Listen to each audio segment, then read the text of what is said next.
les damos la más cordial de las bienvenidas hoy en este evento que es un día histórico.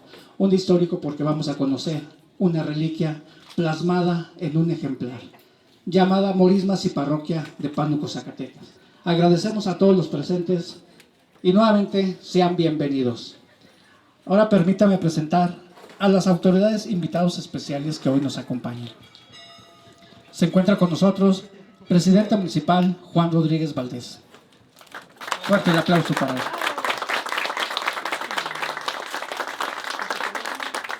Se encuentra con nosotros el ingeniero Edilberto Solís Saldívar, expresidente municipal de Pánuco, Zacatecas.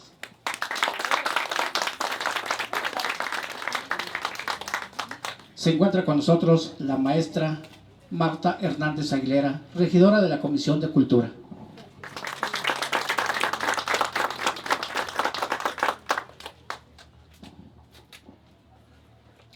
Se encuentra con nosotros el licenciado en Historia Luis Román Gutiérrez, del Archivo Histórico de la UAS. Bienvenido, historiador.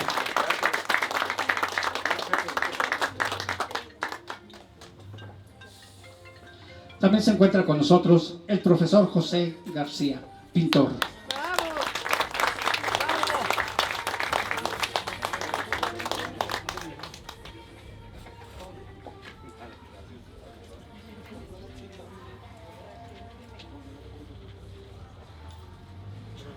Se encuentra con nosotros la maestra Raquel Jiménez, maestra jubilada de la UAS.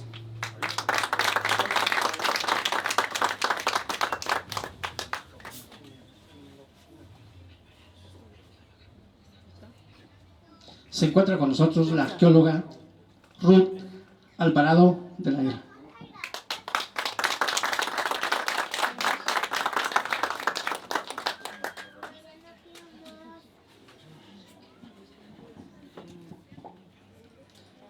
Pues bien, vamos a continuar con el orden del día. Le pido por favor a nuestro presidente sea tan amable de brindar su mensaje.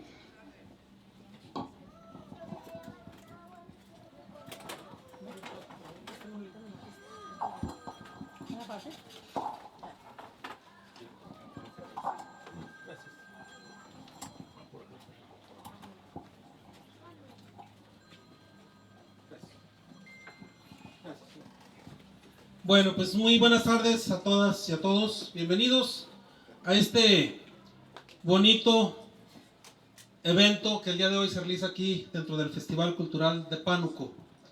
Agradezco la asistencia de todos ustedes, ya que para nosotros es un agrado el que nos acompañen, el que estén aquí presentes en la presentación de este bonito libro llamado Morismas y Parroquia de Pánuco, de su autor, el ingeniero Edilberto Solís Saldívar, orgullosamente panuquense, orgullosamente expresidente municipal. Y sabemos que es trabajo de muchos años, trabajo realizado muy minuciosamente para que quede plasmado en la historia de este bello municipio, de nuestra parroquia y de todo el historial que conlleva nuestra cabecera municipal. A nombre del pueblo de Pánuco, ingeniero, a nombre de todos los presentes, muchísimas gracias por la realización de este bonito libro, que sabemos que será del agrado de todos y que sabemos que se pasó usted noches enteras buscando, elaborando con mucho empeño este bonito libro. Enhorabuena y bienvenidos sean todos ustedes. Muchas gracias.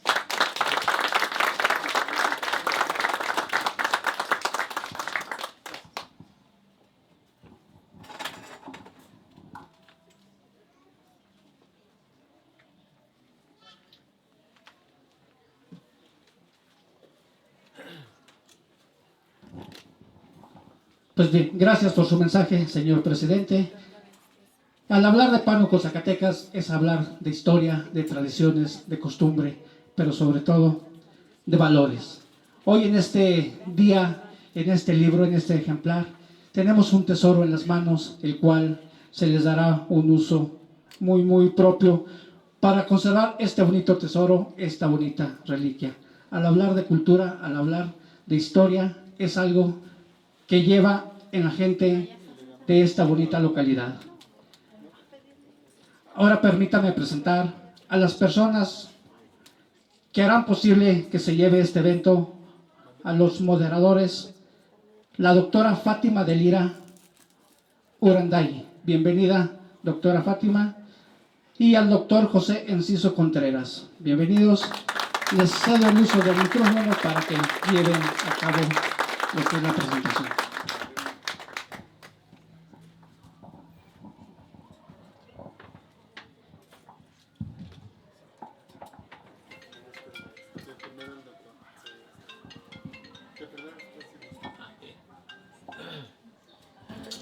Pues muy buenas tardes a todos, gracias por venir, a quienes nos acompañan en el presidium y en el área del público y del área de los delejecitos.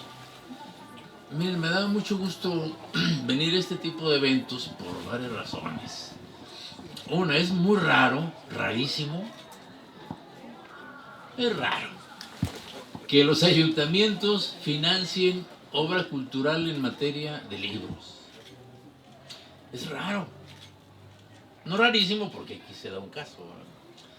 Pero eso nos habla de varias cosas buenas y malas. Una es el poco cartel, el poco prestigio que tiene el libro entre nuestra población. Y eso en muchas ocasiones lamentablemente se refleja en nuestros gobernantes, que les importa realmente un cacahuate lo que tenga que ver con libros, porque no es algo a lo que tengan aprecio, pues. Tan es así que eso no es culpa de los políticos, sino de una cultura secular de los mexicanos, que repelemos al libro. Yo trabajo en una biblioteca desde hace años, y me consta que es raro el lector que asiste que pueda permanecer más de una hora, digamos, ¿verdad? Está sentadillo ahí y les cuece la cola por irse, ¿verdad? Es decir, incluso aunque tengan que ir por obligación o por un trabajo a consultar, lo hacen con la espera de saber dónde está la puerta rápido. ¿A dónde no llegarán las cosas contra el libro? Que este año hemos sido testigos de algo que creíamos desterrado para siempre de la cultura del México moderno. Y es ver a la gente quemando libros y de texto. Es una, ¿cómo les diré? Es una cosa tan triste, porque para empezar se impide a los niños el derecho al conocimiento, a las letras, a las primeras letras. El regalo más bonito, interesante que nos da la vida es el alfabeto. Y no nos regalan prácticamente, no nos cobran. Por lo menos en este país no, todavía no hay que darles idea. Y ya ven todo el argüente que se organizó, que el diablo, que las brujas. O sea, todavía somos tan sensibles a la superstición y a creernos lo primero que nos dicen. Los niños no saben de eso, si no seguramente se organizarían. Oigan, no nos dejen en el alfabetismo, no la chinguen, ¿verdad? Ya no queremos ser como ustedes, adultos, que no les gustan los libros, ¿verdad? Déjenos verlos, a ver si nos gustan o no. Con esta visión pues muy apocalíptica, quisiera decirles que por eso vengo a Pánuco, porque este presidente municipal parece ir llevando la contraria. No ha hecho un libro sino 2 por financiar. Y eso es algo que habla bien de cualquiera, o sea, es un gran mérito y un ejemplo para nuestros gobernantes vecinos, de aquí, de acá y de acullá. Es decir, que no parece interesarles la política bibliográfica. Se debe a muchas razones, entre otras el teléfono celular, entre otras la televisión, el Netflix, lo que ustedes quieran, ¿no? Pero no hay una política deliberada de promoción del libro suficiente. O sea, nunca es suficiente ese esfuerzo. Por eso estamos aquí. Y también me quedo pensando, hay cosas que hay que pensarlas y no hay que decirlas. Pero voy a hacer una excepción. Yo no he visto... soy municipalista en cierto sentido porque me la paso en municipios y me invitan a esto. Y veo que Es todavía más raro que un presidente le publique libros a un expresidente. Eso sí está chino, ¿eh? Lo que no hemos visto tampoco, esto también habla bien de José, del señor Rodríguez, Juan Rodríguez. Habla bien porque significa que no le tiene miedo a la vida, pues, ¿no? Ni a la vida, ni a la política, ni tiene valores, no es decir, no, es que yo creo en esto, no, esta es mi convicción, ¿verdad? Ayudar a financiar un libro. Y el otro, el de Pánuco, desde luego, la historia del municipio. Promover lo que se hace en un pueblo de obra cultural es algo que honra a los vecinos y sus gobernantes. Habrá que decirlo de esa manera. Y bueno, ya pasando al asunto que nos ocupa, este libro me tocó verlo concebirse poco a poco, porque tengo la fortuna de estar entre los amigos del ingeniero Edilberto. Lo conozco hace muchos años. La primera vez que lo vi fue sentado en un curso de paleografía que estábamos dando en el ayuntamiento de Zacatecas. Esos cursos tampoco son muy taquilleros, ¿eh? O sea, no es que le guste a la gente ir a aprender paleografía, que significa aprender a leer la letra antigua, la letra inentendible. Y de repente veo así al ingeniero, que ya lo conocía de vista en la universidad. Le digo, pues que era un ingeniero aquí, ¿verdad? Que a lo mejor está por error.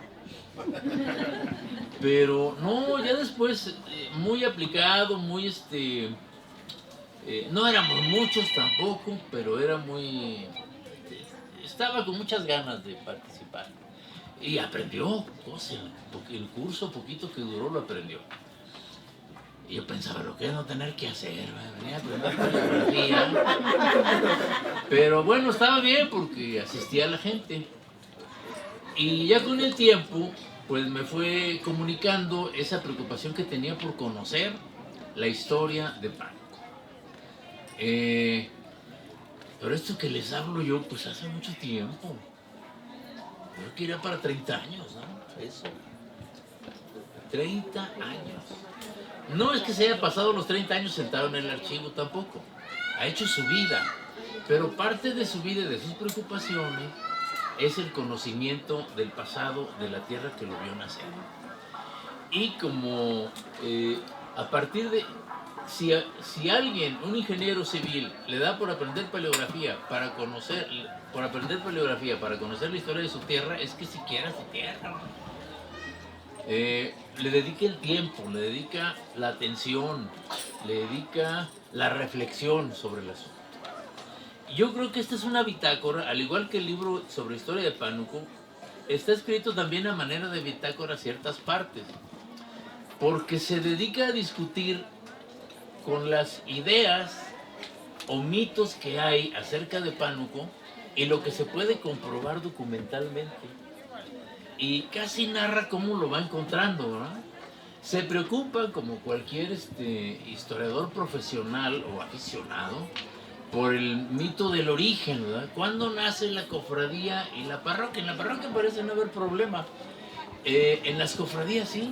Y ha organizado y participado para saber, para esculcar en ese pasado oscuro del origen, las circunstancias y los personajes que participaron en el origen de la cofradía.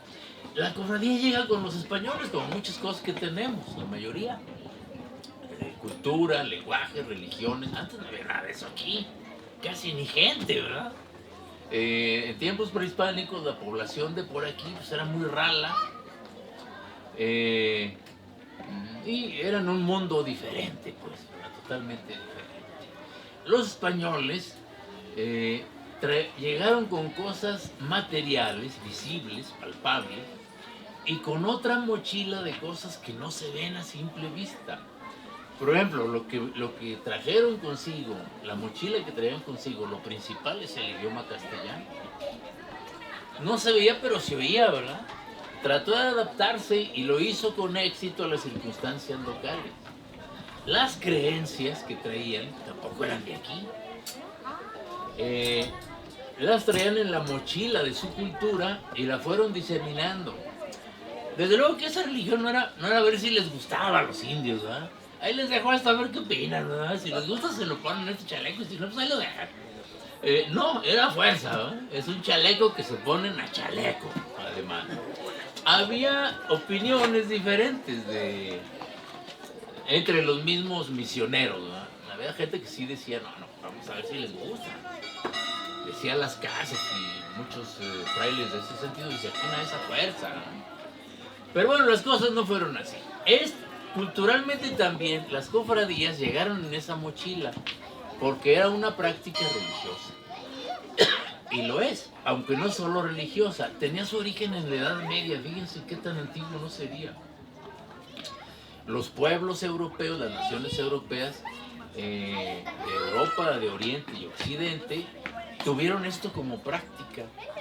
Y la cofradía fue una forma permitida de convivencia entre los seres humanos. Había otras formas de convivencia que a lo mejor no estaban muy bien vistas, pero la cofradía era promovida. ¿Quién se organizaba en las cofradías? Pues nada más para rezar y hacer culto, no, también había cofradías gremiales. Había, en la construcción de una catedral europea, por poner un ejemplo, se tardaban tantos años en hacerla, los albañiles, que bien podían tener ahí una o dos generaciones empeñadas en el esfuerzo. Es decir, que un maestro albañil llegaba y comenzaba su trabajo y ahí se le iba la vida y tenía hasta hijos que trabajaban ahí. Los conocimientos sobre el oficio de albañilería se iban transmitiendo y llegaban a formar cofradías en donde se trataban de hermanos. Cofrades significa hermanos entre sí, ¿verdad? Y las había para todos los tipos.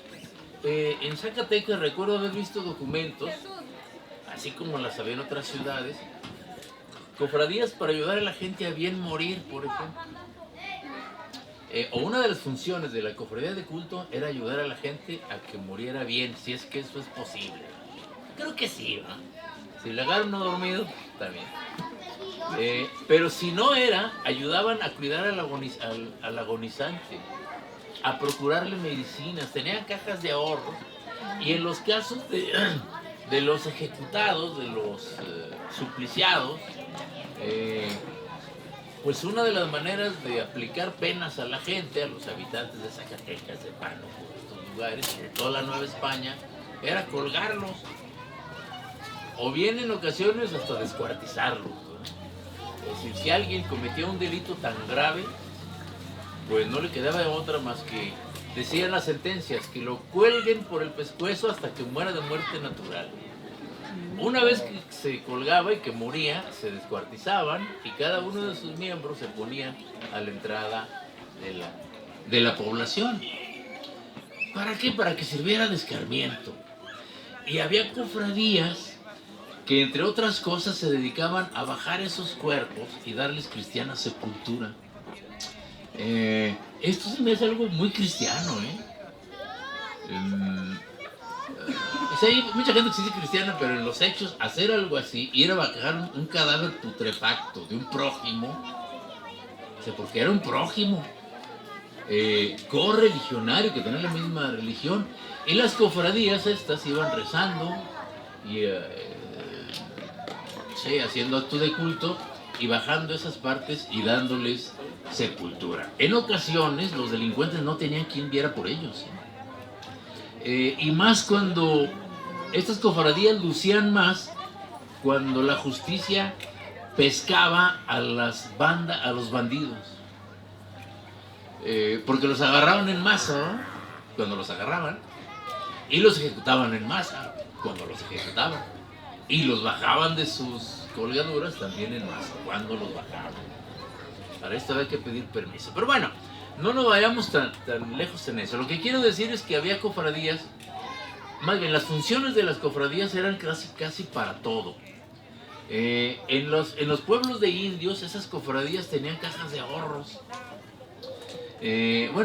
Sí, cajas de comunidad se llamaban, y llegaban a ser tan ricas esas cajas que la autoridad española o los mismos curas andaban detrás de ese dinero.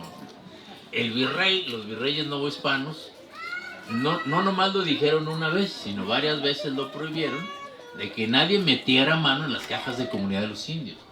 Y si lo venían repitiendo una y otra vez, es que volvía a hacerse, ¿verdad? Volvía a tentarse contra ello.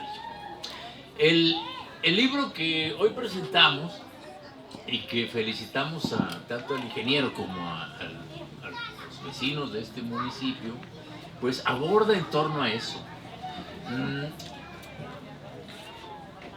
Una de las cosas que más me llama la atención es la obsesión sí que se tiene por el origen y de cómo da cuenta de la existencia muy temprana en Pánuco, debe ser principios del siglo XVII, de una cofradía, el Santísimo Sacramento.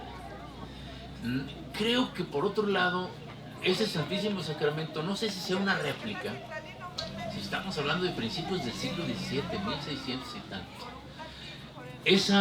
Una cofradía muy temprana en Zacatecas, hacia 1550, si mal no recuerdo. Esa cofradía, que se llamaba así, el Santísimo Sacramento, estaba integrada por los principales mineros. Era una cofradía exclusivamente de españoles, que también hay que decirlo, las cofradías tenían, eran expresión de la sociedad de castas de la época. Había cofradías de indios, cofradías incluso de negros o mulatos en otros lugares. Me queda la pregunta si era una réplica la cofradía que se dio en Pánuco, o una sucursal, de esa cofradía del Santísimo Sacramento de Zacatecas.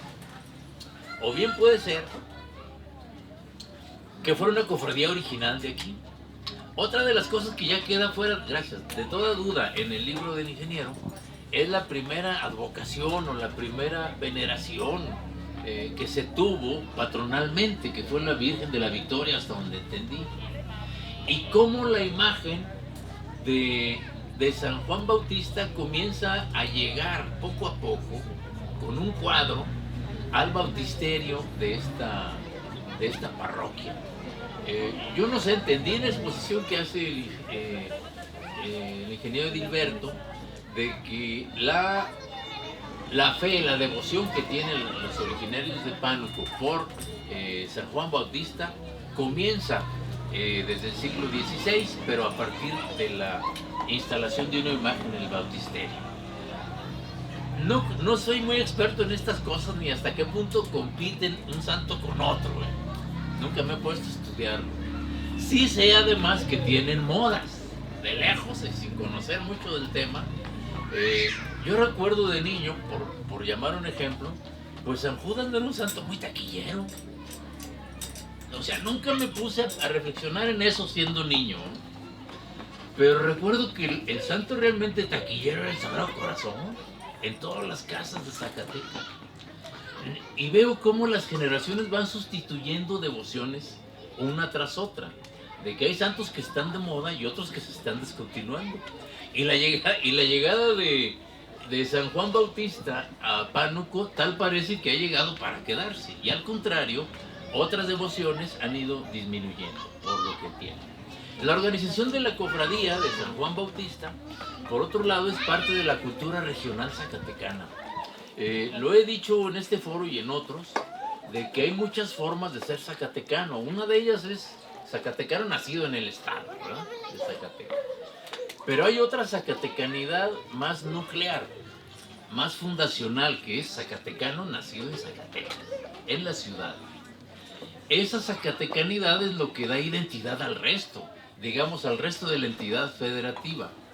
Y en esta zacatecanidad nuclear no cabe solamente el zacatecano de la ciudad, sino que se incluye regionalmente las mismas prácticas, los mismos gustos, las mismas comidas y fiestas. Y en este caso, la cofradía de San Juan Bautista se integra como parte de esa zacatecanidad nuclear. Ahí donde hay una cofradía, ahí está esa zacatecanidad nuclear, cofradía de moros y cristianos como fiesta. Y creo que no nada más incluye a la capital, sino regionalmente. Por lo demás, una cosa que me gusta mucho de este libro también es su portada. Creo que lo están viendo atrás. Bueno, no la veo porque yo les estorbo.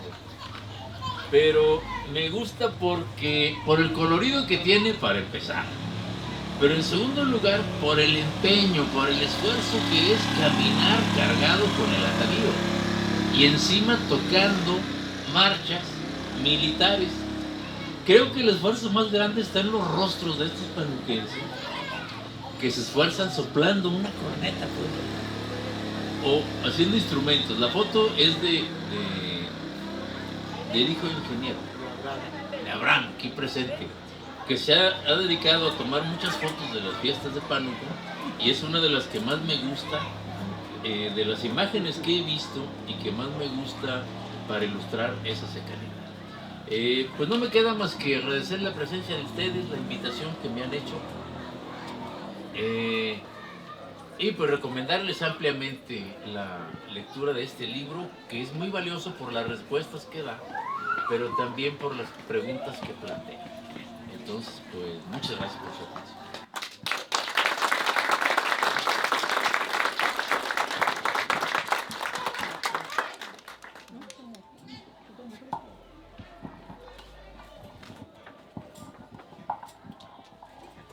Muchísimas gracias, doctor, por su mensaje, por compartir esta bonita experiencia. Al igual, le cedemos el uso de la palabra a la doctora Fátima de Lira. Muy buenas tardes para todas y todos ustedes. El primer comentario que quiero hacer es de agradecimiento al historiador Edilberto Solís, ya que he tenido la fortuna de conocer un poco más de cerca su trabajo en los últimos meses, y pues quiero manifestarle mi respeto porque creo que hay un gran trabajo de fondo en el libro que se publica el día de hoy, pero esta publicación no es todo. Ustedes ya escuchaban un poco en voz del doctor el cariño que tiene el historiador Edilberto a la Morisma y a su municipio. Pues es muy grande, y esto es apenas una muestra de lo que yo creo que la he hecho por este hermoso pueblo. Entonces, pues enhorabuena para él en primer momento. Como continuación, bueno, pues yo quiero hacer algunos, son comentarios muy generales sobre los conceptos que hemos rescatado, y que creo que la aportación de esta publicación va a tener un alcance pues muy significativo en dos vertientes. La primera es en toda la ramificación de lo que es la diócesis de Zacatecas, que es un tema muy amplio y es muy complejo. Sin embargo, pues es un tema que a veces se queda como un poco en el olvido, tal vez por su misma complejidad. En muchas ocasiones se ha abordado esto de que los zacatecanos estamos poco informados con respecto a la importancia que tuvo la arquidiócesis, bueno, la diócesis de Guadalajara en la conformación de la diócesis de Zacatecas, y cómo a partir de la reciente conformación de la diócesis de Zacatecas, pues parece que nos quedamos un poquito sin memoria en muchos aspectos por la conformación de las parroquias más recientes. Creo que en ese sentido el maestro Edilberto nos lleva al origen de la ciudad misma de Zacatecas, a conceptos muy especiales y muy simbólicos del surgimiento de la ciudad de Zacatecas, del descubrimiento de las minas, para llevarnos así de la mano a esa historia virreinal, en la que se remonta él a conceptos como el de la archicofradía, la cofradía, para que nosotros podamos entender cómo surgieron estas agrupaciones que tenían veneración por ciertos santos, por ciertas advocaciones marianas, y que ellos van a ser los gestores de las fiestas, de las hermosas fiestas religiosas que nosotros todavía tenemos. Y yo creo que esa es una bonita manera en que nos puede atrapar como lectores, porque es algo que vivimos. Si bien yo decía al principio que es muy complejo, pues entender toda la historia tal vez de la diócesis o de todos estos cargos que surgieron y todo lo administrativo, que además es más complicado cuando nos enteramos que va y viene el nombramiento de parroquia de Pánuco, ¿verdad?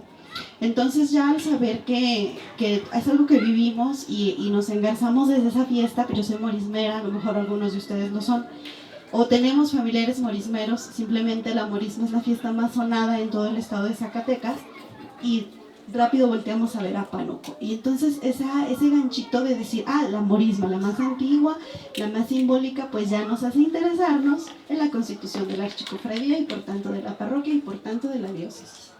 Entonces eso es algo que a mí me gustó mucho, porque lleva un poco de todo, o sea, nos permite entender desde el virreinato y cómo surgieron estas agrupaciones y cómo llegó aquí a Pánuco la tradición morismera. Entonces habla de las constituciones y habla de estatutos. Las cofradías y las agrupaciones como esta que realizan festejos similares pues tienen sus reglamentos y ellos tienen que ser avalados por las autoridades eclesiásticas. Es el caso pues de que cita algunos de los estatutos más importantes y bueno, ya nosotros hablaríamos de la morisma de Bracho, un poco de la de Guadalupe, pero aquí particularmente pues es un génesis que les convida a las demás, entonces es imposible como no ver a las demás mayordomías y justamente porque lo que encontrábamos con el tema del morisma, este concepto general que abraza a lo demás, cómo es que este ritual, porque la morisma se define como un ritual conmemorativo, toma conceptos del catolicismo para difundir un proceso histórico, que es lo que se está generando en España, de las luchas entre moros y cristianos, y la profunda fiesta que se hacía ya por la batalla de Lepanto de 1571, que llegó aquí como un himno de festejo, pero que la población local lo adaptó a su forma de vida cotidiana. Y en ese sentido, pues lo que se vive y se respira en torno a estas antiguas minas, pues tiene también una gran exhibición en lo que hasta la fecha vemos en las batallas entre moros y cristianos, adoptando roles y cargos a sus partícipes como mayordomías. Y es ahí donde nos hablará de todas las demás agrupaciones vecinas que convergen en Pánuco. Entonces, esto es una especie de metrópoli de la morisma, yo así podría definir cuando nos hemos reunido en alguna otra ocasión aquí mismo en Pánuco o en otros lugares para entre Guadalupe, Zacatecas, todo el estado o de otros estados también hemos tenido personas que se han interesado y han venido a hablar del tema morismero, pues hemos llegado un poco a la conclusión de que Pánuco es una metrópoli para hablar de conceptos de origen de estas fiestas aquí en la región. Tendríamos forzosamente que acudir a Pánuco y eso es algo que lo recupera muy bien, creo yo, el maestro Edilberto, porque él expone los porqués, o sea, por qué es una morisma de las más antiguas y por qué tenemos nosotros que ver esta reliquia, como ya lo dijeron, es una hermosa exposición de conceptos, evidencias, documentos, facsímiles que, bueno, nos recupera ahí en la publicación sobre este tema. Hace también un poco la referencia de ese traslado de la fiesta de Nuestra Señora de la Victoria y bueno, por el Papa Pío V cuando se estableció el Día de la Victoria como el festejo de Nuestra Señora del Rosario, pues ahí está esa evolución del concepto de la fiesta y aquí también lo va a mencionar y es muy enriquecedor porque no solamente se hablará de San Juan Bautista, como tradicionalmente se ha hecho en la mayoría de publicaciones, es el santo patrono por excelencia de las morismas, eso ya lo sabemos, pero aquí hay un poco más de énfasis a por qué Nuestra Señora del Rosario también, que finalmente está enraizado a la victoria que obtuvieron los cristianos en aquella batalla de Lepanto. También de mano de esta publicación podremos conocer donadores, bienhechores, religiosos que apoyaron o que dieron soporte para este paso de la cofradía a la archicofradía y una referencia que es de un archivo donde el autor expone por qué archicofradía, o sea la diferencia para que podamos entender entre archicofradía, cofradía y las corporaciones que surgieron después y que van a acudir a la autoridad que llega a tener Pánuco, ¿verdad? En la época contemporánea de todas estas otras.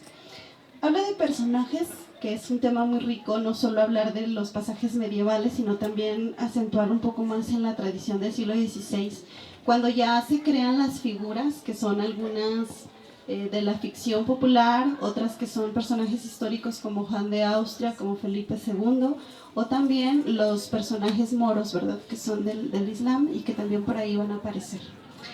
Luego viene también a mencionar personas de aquí de Pánuco y personas vecinas de Pánuco que han hecho donaciones para que pueda seguir subsistiendo la fiesta como hasta ahora. Luego nos ha hablado del convivio y herencia que ha dejado Pánuco en las morismas vecinas y la hermandad que ha mostrado a todas estas morismas, pero también cómo ha invitado constantemente para que estas personas puedan encontrar en Pánuco una referencia, pero también un aliado y un hermano que le ha compartido, que ha sido generosa la agrupación para que las demás puedan constituirse como tal. Yo puedo hacer ya como comentario final, como comentario de agradecimiento al historiador, pues una invitación para los lectores a que se acerquen a esta publicación. La verdad es de que está muy agradable, tiene muchas cosas que son muy favorables para estos tiempos de que estamos como muy necesitados de regresar a todas estas costumbres y tradiciones que nos dan cohesión social, pero principalmente que nosotros, como a lo mejor líderes de familias, podamos transmitirles a los jóvenes y encontremos algunas explicaciones de la riqueza que él generosamente nos ha compartido, esta riqueza cultural de una de las tradiciones más importantes en todo el estado, pero más que tradición, lo que hay de fondo, que es la unión de estos pueblos, que es como Pánuco ha defendido a pesar de las adversidades. Yo por ahí leía que él exponía las ocasiones en las que se ha tenido que suspender la morisma, entonces él tomaba las referencias de los archivos y de los periódicos, pues por primeramente todo lo que dejó como consecuencia también la revolución, viene por ahí la guerra cristera, hablaba de los pasajes más cercanos de la historia en los que se ha tenido que suspender, pero es la única que más se citaba también en la prensa, porque hasta por ejemplo, el de jefatura política, yo veía que en un discurso gubernamental decía la preocupación que va a pasar si no hay morisma en Pánuco este año, en las fiestas de Pánuco, y eso ya se debatía desde hace aproximadamente 100 años, entonces pues es un tema de interés general para el Estado. Lo sigue siendo, y a mí me parece que nosotros tenemos que abonar para que de una o de otra manera pues sigan adelante estas fiestas, las famosas fiestas paganas, que no consienten solamente a temas religiosos, sino a temas culturales y pues buenas oportunidades, como ya lo decían, para el patrimonio cultural a través de este nombramiento de patrimonio inmaterial o el que venga, pero pues finalmente que nosotros seamos los que nos apropiemos y lo sigamos viviendo. Muchas felicidades.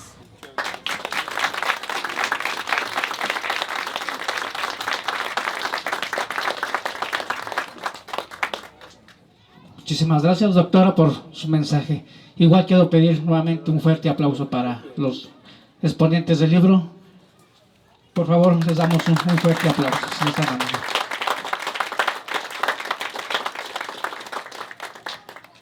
El actor nos cuenta hechos, acontecimientos, narraciones en torno a la parroquia de Pánuco y sobre todo a las morismas, al tiempo que nos hace saborear, imaginar y conocer cómo era la organización de las fiestas a San Juanito.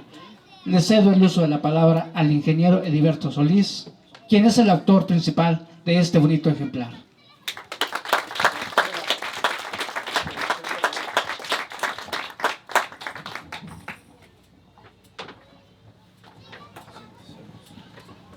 Bueno, primeramente agradecer que estén aquí.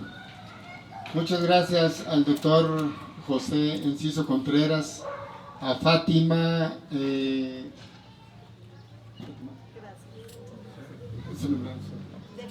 Delira Branday,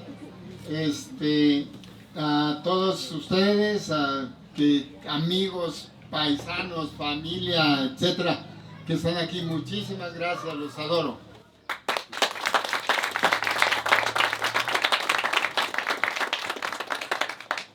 Miren, yo que quisiera contar varias anécdotas, cuestiones de cómo escribí el libro, por qué, en dónde, etcétera. Pero bueno, ya ellos me hicieron el favor de hacer una interpretación muy puntual, muy bonita, muy extensa. Les agradezco tanto esa presentación. Pero bueno, no quisiera yo perder la oportunidad en este momento de mi visión de cómo aquí en Pánuco es que existen estas morismas. Para mí es una cosa maravillosa como que haber descubierto después de obtener algunos datos y claro, de haberla vivido. Yo fui cofrade 11 años aquí y toda la vida he estado presente en ellas. Primero muerto, como dicen, que no venir a la fiesta, ¿verdad? Entonces, pues es nuestra fiesta, es una emoción, bueno, y mía y de todo el pueblo y de todos los pueblos que integran la cofradía y de los que no la integran. Pero esa visión que yo les digo, no quiero dejar pasar de comentárselas. Estas fiestas yo, claro, con reserva de que tengo tendría que investigar más, pero estas fiestas para mí, que son desde efectivamente como decía aquel presidente municipal en 1856, son desde que son Pánuco, desde que es Pánuco. Yo estoy convencido, y si no, me convenzo más cuando el 23 de junio veo entrar la tropa, o sea, cuando la gran parada, y veo cómo es que adelante de la tropa, adelante de las danzas, de las peregrinaciones, viene uno de los cofrades cargando la Virgen de la Victoria.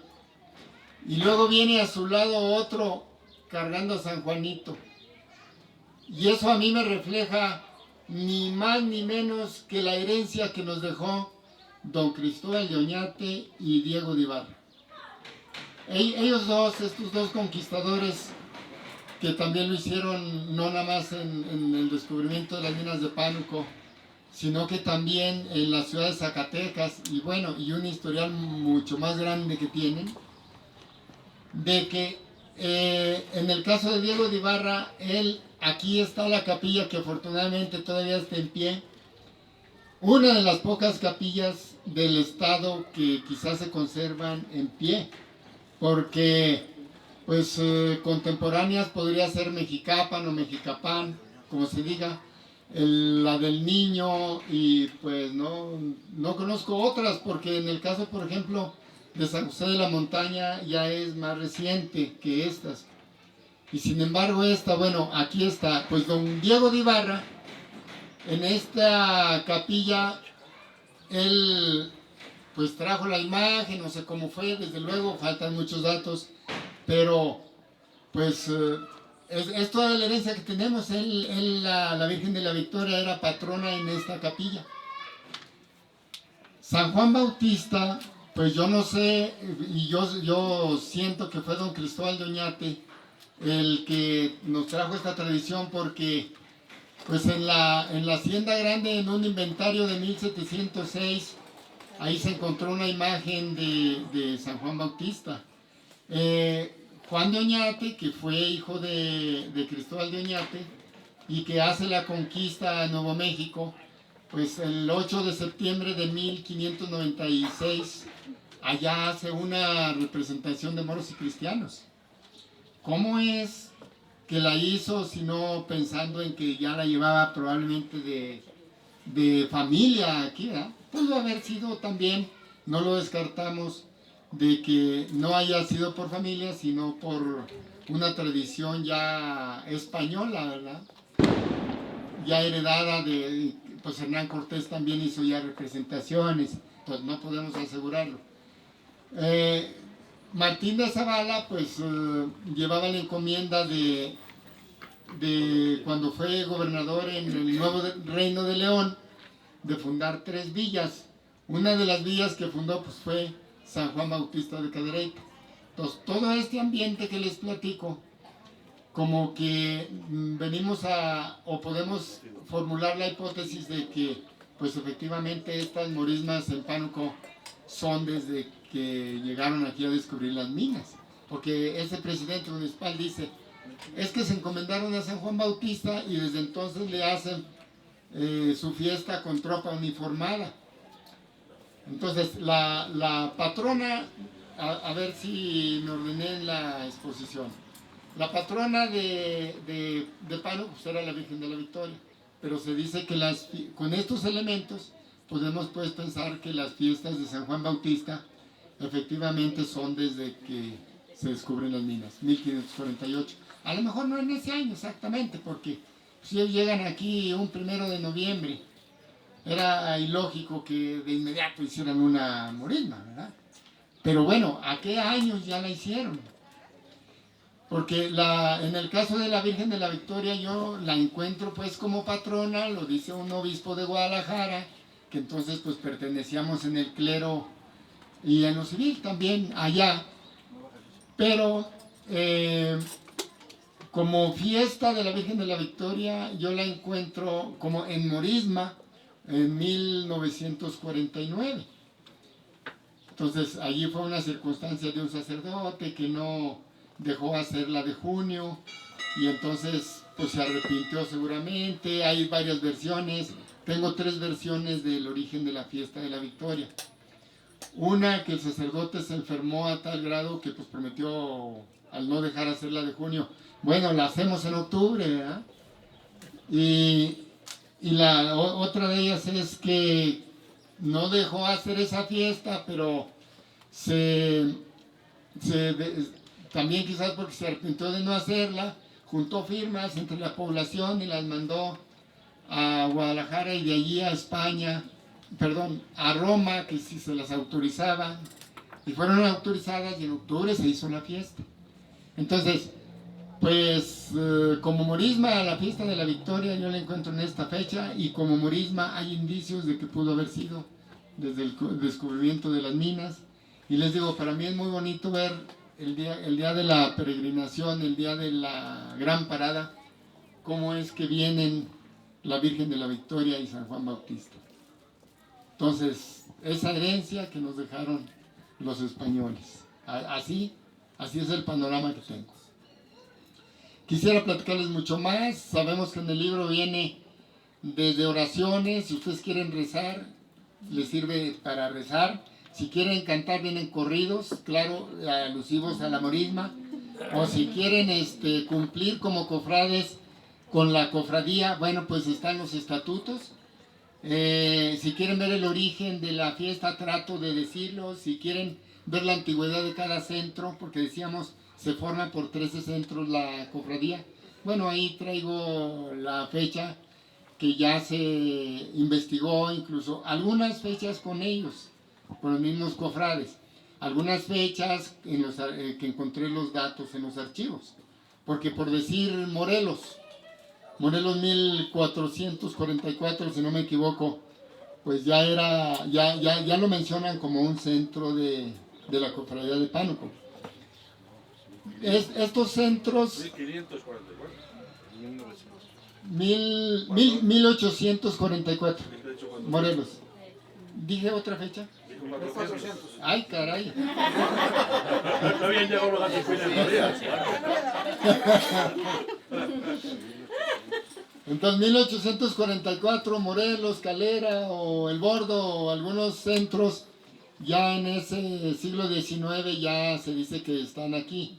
Hay otros centros que lo fueron y que ya no vienen, como el caso de Pozo de Gamboa o San Antonio del Ciprés o Zóquite o Tacueleche. Son varios centros que venían y ya no. Río Frío también, Río Frío es reciente que ya no viene. Y vienen otros que en ese entonces no venían. La vida cambia, las costumbres cambian, las situaciones. Mismo Guadalupe, el dato que yo tengo es que era centro y de 1900 ya ellos empezaron a hacer su fiesta y hasta la fecha. Entonces, pues bueno, este es un pequeño panorama de lo que más o menos a mí me emociona en el caso de la herencia que nos dejaron y de lo que más o menos contiene el libro. Ojalá lo lean. Se requiere, la verdad que si son muchos datos, se requiere sí, de veras ponerse a estudiarlo y decir, pues sí, contiene esto me interesa, esto no. Ojalá y les deje algo positivo. Pues otra vez agradecerles a todos que estén aquí y muchísimas gracias.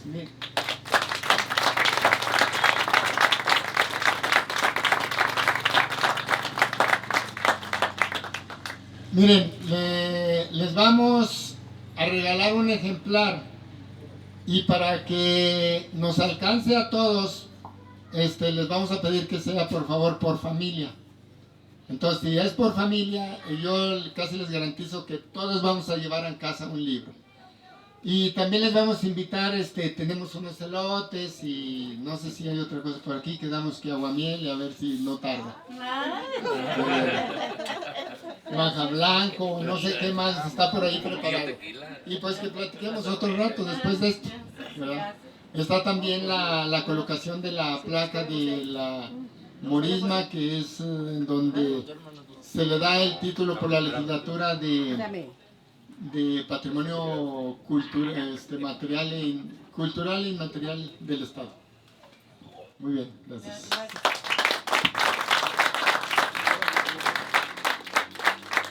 Muchísimas gracias, ingeniero, por el mensaje que nos brinda. Igual si alguien de aquí del Presidio quiere tomar la palabra, adelante, para que le hagan las preguntas al ingeniero que pidió. ¿El público? No, gracias, está bien. ¿Sí? ¿Quedó todo claro? Sí, claro. Muy bien. Pues entonces, si no hay otra pregunta, disponemos para pasar a que el propio ingeniero les regale su libro y si así lo desean, que lo firme. Muchísimas gracias a los presentes. Entonces les pedimos, por favor, pasen para que se lleven un bonito ejemplar para su casa.